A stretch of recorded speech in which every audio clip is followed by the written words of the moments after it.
بسم اللہ الرحمن الرحیم۔ حضرت ابو ہریرہ رضی اللہ تعالیٰ عنہ فرماتے ہیں کہ موت کے فرشتے کو حضرت موسیٰ علیہ السلام کی طرف انسانی صورت میں بھیجا گیا۔ جب وہ فرشتہ آیا تو موسیٰ علیہ السلام نے اسے تپھڑ مار کر اس کی آنکھ پھوڑ دی۔ وہ اپنے رب تعالیٰ کے پاس واپس گیا اور عرض کیا، اے اللہ، تو نے مجھے ایسے بندے کی طرف بھیجا جو مرنا نہیں چاہتا۔ اللہ تعالیٰ نے اس کی آنکھ درست فرما دی اور فرمایا، ان کے پاس دوبارہ جا اور انہیں کہہ کہ اپنا ہاتھ کسی بیل کی پشت پر رکھیں۔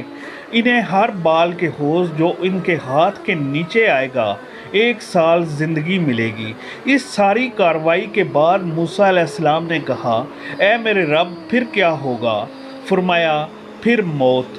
انہوں نے کہا، پھر ابھی ٹھیک ہے، لیکن انہوں نے اللہ تعالیٰ سے یہ دعا کی کہ مجھے ایک پتھر پھینکنے کے فاصلے تک مقدس سرزمین کے قریب کر دیا جائے۔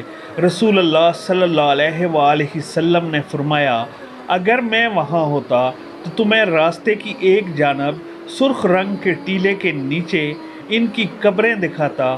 کیوں ہوا اس بارے میں ابن بطال رحمۃ اللہ لکھتے ہیں کہ اصل میں اللہ تعالیٰ نے فرشتے کو حضرت موسیٰ علیہ السلام کے امتحان کے لیے بھیجا تھا، نہ کہ موت کے لیے۔